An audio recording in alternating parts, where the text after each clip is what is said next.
டெக்சுவர்ஸ் அனைவருக்கும் இனிய வணக்கம். இன்றைக்கி நம்ம பார்க்கக்கூடிய டாபிக் என்ன அப்படின்னு பார்த்தீங்கன்னா, யூனிட் 8ல் தமிழர் கலைகள் அறிவியலும் இந்திய பண்பாடும் அப்படிங்கிற 11ஆம் வகுப்பு புத்தகத்தில் இருந்து தமிழர் கலைகள் அப்படிங்கிற பாடத்தை தான் பார்க்க போகிறோம். நீங்கள் நம்ம சேனலுக்கு புதுசுன்னா மறக்காமல் நம்ம சேனலை சப்ஸ்கிரைப் பண்ணுங்கள். பக்கத்தில் கூடிய பெல் ஐக்கானையும் கிளிக் பண்ணுங்கள். நம்ம சேனலில் யூனிட் 8 தொடர்பான வீடியோஸும் இலக்கணம் வீடியோஸும் தொடர்ந்து போஸ்ட் ஆகிட்டுருக்கு. ஸோ உங்கள் ஃப்ரெண்ட்ஸுக்கு ஷேர் பண்ணி அதை யூஸ் பண்ணிக்கோங்க. ஓகே, ஃபஸ்ட் கொஸ்டின் பாருங்கள். விமானத்தின் மீது பெரும்பாலும் ஒரே ஒரு கலசம் மட்டும் இடம்பெற்றிருக்கும். இந்த விமானங்கள் டேஷ் காலத்தை சேர்ந்தவை அப்படின்னு கொடுத்துருக்காங்க. இந்த விமானங்கள் யாருடைய காலத்தை சேர்ந்தவை அப்படின்னா சோழர் காலத்தை சேர்ந்தவை. இந்த விமானங்கள் சோழர் காலத்தை சேர்ந்தவை. அதாவது விமானத்தின் மீது மிக உயரமாக, அதாவது சோழர் காலத்தில் விமானங்கள் எப்படி இருந்தது அப்படின்னா ரொம்ப ரொம்ப உயரமானவையாக தான் விமானங்கள் என்ன பண்ணாங்க அப்படின்னா அமைக்கப்பட்டிருந்தது. அந்த நம்ம கோயிலில் இருக்கக்கூடிய கற்பகிரகங்கள் மேலே இருக்கக்கூடியது தான் அந்த விமானம்னு சொல்லுவாங்க. அது மேலே இருக்கக்கூடிய அந்த விமானத்தில் ஒரே ஒரு கலசம் மட்டும் இருக்குமா. அந்த கலசம் மேலே இருக்கும்ல, உலோகத்தால் செய்யப்பட்ட கலசம். அந்த கலசங்கள் இடம்பெற்றிருக்கக்கூடிய அந்த விமானங்கள் யாருடைய காலத்தை சேர்ந்தவைன்னு கொடுத்துருக்காங்க? சோழருடைய காலம். சோழர் காலத்தில் விமானங்கள் மிக உயரமாக என்ன பண்ணாங்க அப்படின்னா அமைச்சாங்க. இரண்டாவது கேள்வி, இந்து கோயில்களில் கற்பகிரகம் என்னும் கருவறையின் மீது அமைக்கப்படும் பிரமிடு போன்ற கட்டடக்கலை எப்படி சொன்னாங்க அப்படின்னா விமானம் அப்படின்னு சொன்னாங்க. விமானம். இந்து கோயில்களில் கற்பகிரகம் அப்படின்னு சொல்லக்கூடிய அந்த கருவறை மீது அமைக்கப்படக்கூடிய அந்த பிரமிடு மாதிரி கட்டுறாங்கல்ல, அந்த அப்படி கட்டுறாங்க பார்த்தீங்களா, அந்த கட்டடக்கலையை தான் என்ன சொல்கிறோம் அப்படின்னா விமானம்னு சொல்கிறாங்க. அது மேலே ஒரே ஒரு கலசம் மட்டும் இடம்பெற்றிருக்கக்கூடியது சோழருடைய காலத்தில் இருந்துச்சு அப்படின்னு நம்ம ஏற்கனவே பார்த்தோம். அப்போ இந்த கற்பகிரகம் அப்படின்னு, அதாவது மூலவர் இருப்பாங்க தெரியுமா, அந்த கற்பகிரகம் அப்படின்ற கருவறை மேலே அமைக்கப்படக்கூடிய பிரமிடு மாதிரியான கட்டடங்களுக்கு என்ன பேர் அப்படின்னா விமானம் அப்படின்னு பேர். புதுக்கோட்டை மாவட்டம் நார்த்தாமலை கோயில் யாரால் கட்டப்பட்டது? புதுக்கோட்டை மாவட்டம் நார்த்தாமலை கோயில் யாரால் கட்டப்பட்டது அப்படின்னு கேட்டிருக்காங்க. விஜயாலய சோழன். புதுக்கோட்டை மாவட்டத்தில் இருக்கக்கூடிய நார்த்தாமலை கோயிலை இப்போ இதுதான் அந்த கோயில்னு வச்சுக்கோங்களேன். இது வெளியிலேருந்து பார்க்கும்போது இந்த சுவர் எப்படி இருக்கும் அப்படின்னா சதுர வடிவமாக இருக்குமா. இதே நீங்கள் உள்ளே நின்று பார்க்கும்போது இந்த சுவர் எப்படி இருந்தது அப்படின்னா அப்படி வட்ட வடிவத்தில் இருக்குமா. இதுதான் அந்த புதுக்கோட்டை நார்த்தாமலை கோயிலினுடைய ஒரு சிறப்பு அம்சமாக பார்க்கப்படுகிறது. இதனுடைய வெளிச்சுவர் சதுர வடிவமாகவும் உள்சுவர் வட்ட வடிவமாகவும் பார்க்கப்படுகிறது. அப்போ இந்த புதுக்கோட்டை மாவட்டம் நார்த்தாமலை கோயில் யாரால் கட்டப்பட்டது? விஜயாலய சோழன். நான்காவது கேள்வி, தமிழக கட்டடக்கலை வரலாற்றின் பொற்காலம் யாருடையது? தமிழக கட்டடக்கலை வரலாற்றின் பொற்காலம் பிற்கால சோழர்களினுடையது. பிற்கால சோழர்களுடைய அந்த காலம் தமிழக கட்டடக்கலை வரலாற்றினுடைய பொற்காலமாக என்ன பண்ணுறாங்க அப்படின்னா அறியப்படுகிறது. அதாவது விஜயாலய சோழன் இருக்கார்ல, அந்த நார்த்தாமலை கோயில் கட்டினார்ல, அவர் தொடங்கி விஜயாலயன்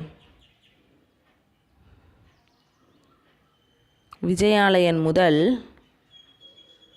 3ஆம் ராஜராஜன் வரைக்கும் எண்ணற்ற கோயில்கள் என்ன பண்ணாங்க அப்படின்னா அது வரைக்கும் இருந்த சோழர்கள் எல்லாமே நிறைய கோயில்களை கட்டினாங்க. செங்கல் கோயில் அனைத்தையுமே கருங்கல் கோயிலாக என்ன பண்ணாங்க அப்படின்னா மாற்றினாங்க. இப்போ செங்கல் கோயில் எல்லாத்தையுமே கருங்கல் கோயிலாக மாற்றினாங்க. அப்போது விஜயாலய சோழன்லேருந்து 3ஆம் ராஜராஜ சோழன் வரைக்கும் எண்ணற்ற கோயில்களை சோழர்கள் அமைச்சிருக்கிறாங்க. செங்கல் கோயில் அனைத்தையுமே என்ன பண்ணாங்க அப்படின்னா கருங்கல் கோயிலாக மாற்றிருக்காங்க. இந்த பெருமை யாரை சேரும் அப்படின்னு பார்த்தீங்கன்னா பிற்கால சோழர்களை சாரும். தென்னகத்து எல்லோரா என அழைக்கப்படக்கூடிய கோயில் எதுன்னு கேட்டிருக்காங்க. கழுகுமலை. கழுகுமலையில் இருக்கக்கூடிய வெட்டுவான் கோயில்.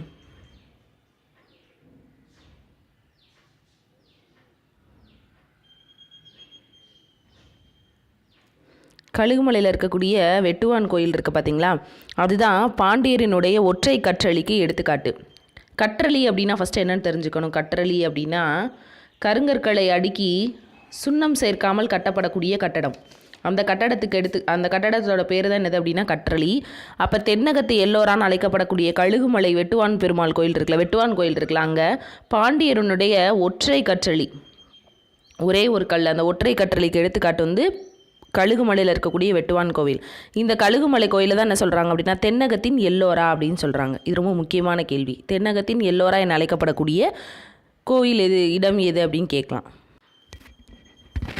அடுத்தது, பாண்டியரினுடைய ஒற்றை கற்றளிக்கு சான்றான வெட்டுவான் கோவில் உள்ள பகுதி எது அப்படின்னு கேட்டிருக்காங்க. வெட்டுவான் கோவில் இப்போ தான் பார்த்தோம் எந்த பகுதியில் இருக்குது. கழுகுமலையில் இருக்கக்கூடிய வெட்டுவான் கோவில் தென்னகத்தின் எல்லோரா என அழைக்கப்பட்டது. அப்போது பாண்டியரது ஒற்றை கற்றளிக்கு சான்றான வெட்டுவான் கோவில் உள்ள பகுதி கழுகுமலை.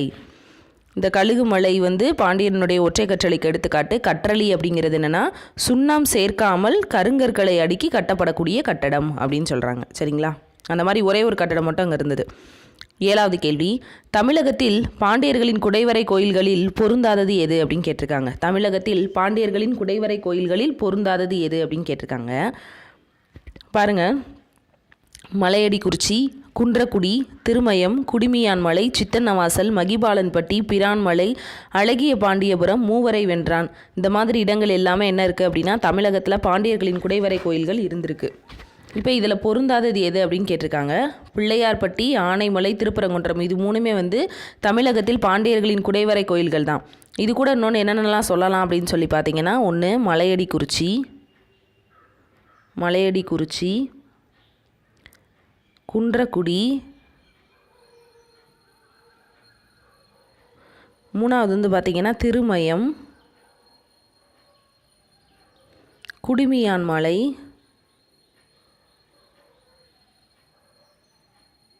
அடுத்தது சித்தன்னவாசல்,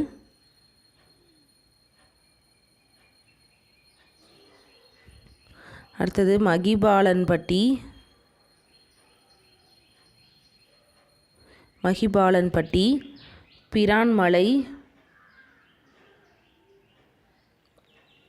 பிரான்மலை, அழகிய பாண்டியபுரம்,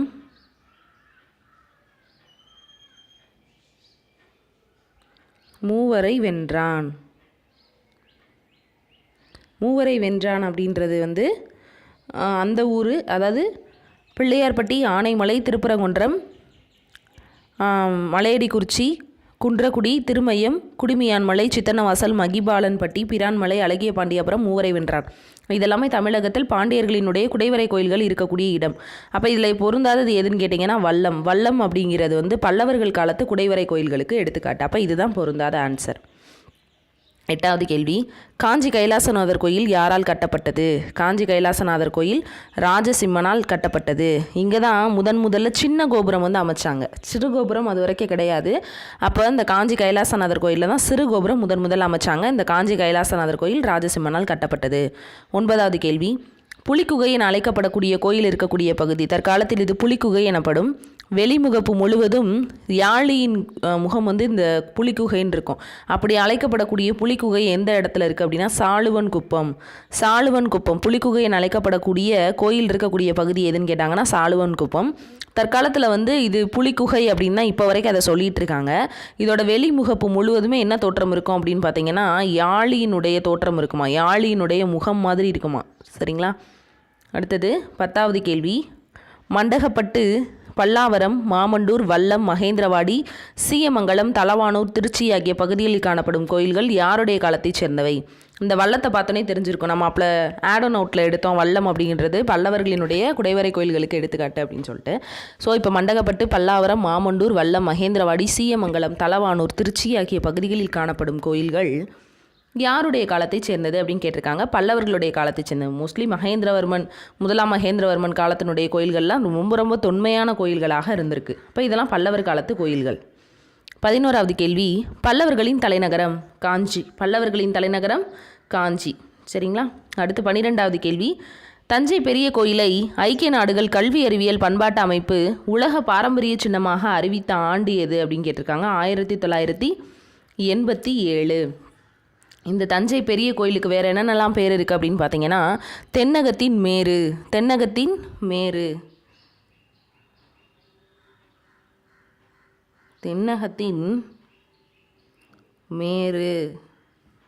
வேறு என்ன சொல்லலாம், தமிழ்நாட்டு கட்டிடக்கலையினுடைய மணிமகுடம்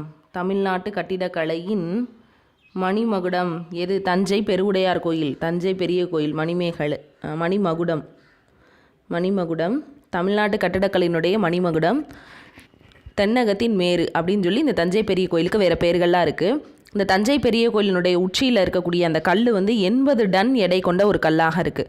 அப்போ தஞ்சை பெரிய கோயிலை யுனெஸ்கோ ஹெரிட்டேஜ் சைட் வந்து எப்போ வந்து உலக பாரம்பரிய சின்னமாக அறிவிச்சாங்க அப்படின்னு சொன்னால் 1987 அறிவித்தாங்க. 13வது கேள்வி, கீழ்கண்ட கூற்றுகளை ஆராய்க. கூற்று 1 பாருங்கள். சோழர் கால கட்டடக்கலையில் செம்பியன் மாதேவியின் பங்கு வந்து ரொம்ப குறிப்பிடத்தக்கது. இவர் வந்து இவரோட பாடல்கள் பெற்ற பல தலங்களை வந்து கற்றளிகளாக மாற்றியமைத்து பெரும் பொருள் என்ன பண்ணியிருப்பாங்க அப்படின்னா வழங்கியிருப்பாங்க. அப்போ சோழர் கால கட்டடக்கலையில் செம்பியன் மாதேவியின் பங்கு ரொம்ப ரொம்ப குறிப்பிடத்தக்கது. தஞ்சை பெரிய கோயிலினுடைய உயரம், அந்த விமானம் இருக்குது பார்த்தீங்களா, அந்த உயரத்தை வந்து 216 அடி. அது கற்பகிரக மன்ன கருவறையின் மீது தான் என்ன பண்ணுவாங்க அப்படின்னா அந்த விமானம் பிரமீடு வடிவத்தில் அமைச்சிருப்பாங்க அப்படின்னு சொல்லியிருப்பாங்க. ஸோ அது வந்து 216 அடி அப்படின்னு சொல்லி நம்ம பார்த்தோம். அடுத்தது 80 டன் கல் அது மேலே இருக்குன்னு சொல்லி பார்த்தோமா. தஞ்சை பெரிய கோயிலில் 13 அடுக்குகளை கொண்டு என்ன பண்ணார் அப்படின்னா ராஜராஜன் வந்து அமைச்சார். தஞ்சை பெரிய கோயிலை 13 அடுக்குகள் கொண்டு ராஜராஜன் அமைத்தார். அப்போ இதுவும் சரியானது. அடுத்து 4வது கூற்று பார்ப்போம். ராஜேஸ்வரம் என பெயரிட்டார் ராஜராஜன். அப்போ அந்த தஞ்சை பெரிய கோயிலுக்கு அவர் வச்ச பேர் என்ன அப்படின்னு பார்த்தீங்கன்னா ராஜராஜேஸ்வரம் அப்படின்னு பேர் வச்சார் ராஜராஜன். இந்த கோயிலின் முதல் வாசல் ராஜராஜன் திருவாசல் எனவும் 2வது வாசல் கேரளாந்தகன் திருவாசல் எனவும் அழைக்கப்படுகிறதுன்னு கொடுத்துருக்காங்க. இது தவறு. இதில் வந்து என்ன பண்ணியிருக்கிறாங்க அப்படின்னா ஆப்ஷன் வந்து மாறி இருக்கு. அதாவது முதல் வாசலை வந்து கேரளாந்தகன் திருவாயில் அப்படின்னும் 2வது வாசலை ராஜராஜன் வாசல் அப்படின்னு சொல்லுவாங்க. ஸோ 5வது கூற்று மட்டும் தவறு. அப்போ மீதி இருக்கக்கூடிய 4 கூற்றுகள் என்னென்னு நம்ம ஒரு வாட்டி பார்த்துடலாம். சோழர் கால கட்டடக்கலையின் செம்பியன் மாதேவியின் பங்கு ரொம்ப ரொம்ப குறிப்பிடத்தக்கது, உண்மைதான். தஞ்சை பெரிய கோயிலினுடைய உயரம் 216 அடி, 13 அடுக்குகளை கொண்டு ராஜராஜன் அமைத்தார். இதுக்கு வந்து அவர் வச்ச பேர் என்ன அப்படின்னா ராஜராஜேஸ்வரம். அப்போ இதில் 5வது கூற்று மட்டும் தவறு. அடுத்து 14வது கேள்வி. தமிழக கட்டடக்கலையின் மணிமகுடமாக விளங்கும் கோயில் எதுன்னு கேட்டிருக்காங்க. தஞ்சை பெரிய கோவில். அடுத்தது 15வது கேள்வி. தென்னகத்தின் மேரு என அழைக்கப்படக்கூடிய கோயில் எதுன்னு கேட்டிருக்காங்க. தஞ்சை பெரிய கோவில். அடுத்து 16வது கேள்வி. சோழர் கால கட்டடக்கலையின் எழிலையும் எளிமையையும் விளக்கும் கோவில்களான பிரம்மபுரீஸ்வரர் கோவில், எறும்பூர் கடம்பனேஸ்வரர் கோயில் ஆகிய கோயில்களை கட்டியவர் யார்னு கேட்டிருக்காங்க. சோழர் கால கட்டடக்கலையின் எழிலையும் எளிமையையும் விளக்கும் பிரம்மபுரீஸ்வரர் கோயில், கடம்பனேஸ்வரர் கோயில், இது ரெண்டையும் கட்டினது யார் அப்படின்னு கேட்டிருக்காங்க. பராந்தக சோழன். சோழர் கட்டிட காலத்தினுடைய அந்த கலை எழிலை விளக்கக்கூடியது தான் சோழன் பராந்தக சோழன் கட்டின அந்த பிரம்மபுரீஸ்வரர் கோயிலும் கடம்பனேஸ்வரர் கோயிலையும். சரிங்களா? அடுத்து 17வது கேள்வி. காவிரி ஆற்றின் இரு பக்கங்களிலும் ஏராளமான கற்கோவில்களை கட்டியவர் யார்? காவிரி ஆற்றினுடைய 2 பக்கங்களிலும் ஏராளமான கற்கோவில்களை கட்டியவர் யாருன்னு கேட்டிருக்காங்க. ஆதித்த சோழன் ஆதித்தன். 18.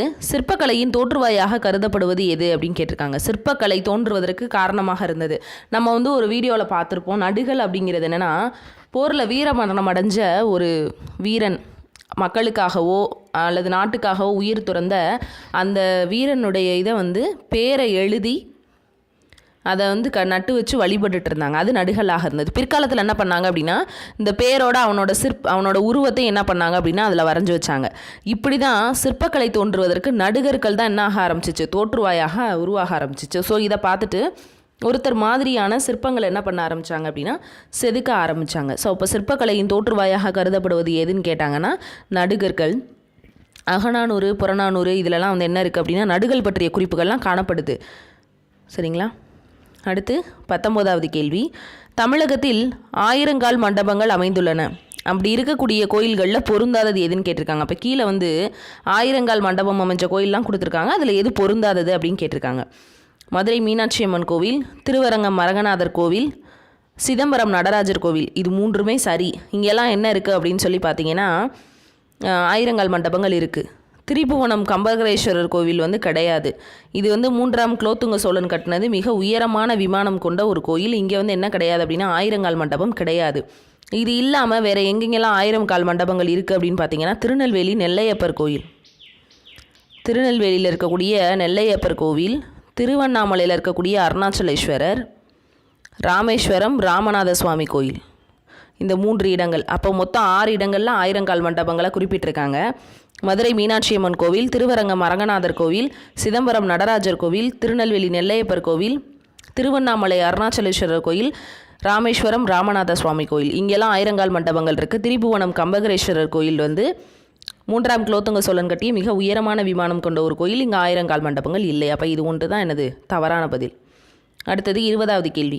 கீழ்கண்ட கோயில்களில் நாயக்கர் காலத்தை சேராதது எது அப்படின்னு கேட்டிருக்காங்க. நாயக்கர் காலத்தில் கட்டாத ஒரு இது திருமலை நாயக்கர் மஹால்,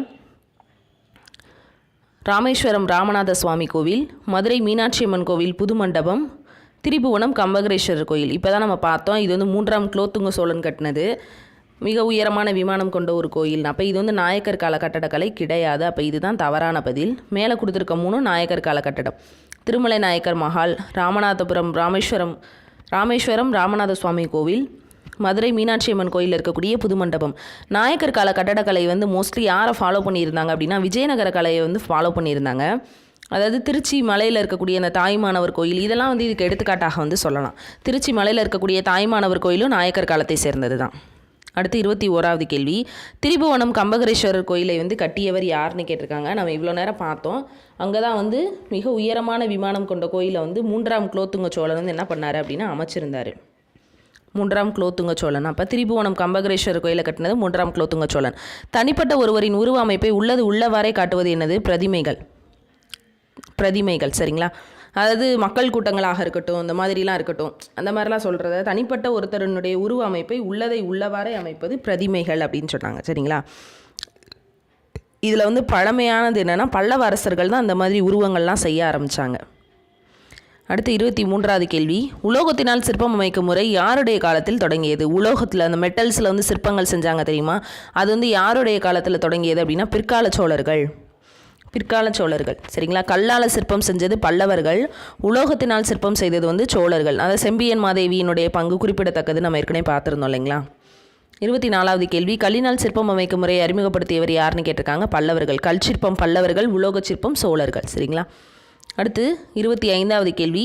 மரத்தால் செய்யப்பட்ட கடவுள் உருவங்கள் சிலைகள் உள்ள கோயில் எது அப்படின்னு கேட்டிருக்காங்க. சுந்தர வரதராஜ பெருமாள் கோவில். இங்கே வந்து மரத்தால் செய்யப்பட்டிருக்கக்கூடிய கடவுள் உருவங்களும் சிலைகளும் என்ன இருக்குது. அப்போ மரத்தினால் செய்யப்பட்ட கடவுள் உருவங்களும் சிலைகளும் இருக்கக்கூடிய கோயில் எதுன்னு கேட்டிருக்காங்க. சுந்தர வரதராஜ பெருமாள் கோவில். சரிங்களா? இந்த வீடியோ உங்களுக்கு பயனுள்ளதாக இருக்கும் நம்புகிறேன். மீண்டும் அடுத்த வீடியோவில் நான் உங்களை சந்திக்கிறேன். இந்த நாள் இனிய நாளாக அமைய உங்களுக்கு எனது வாழ்த்துக்கள். நன்றி.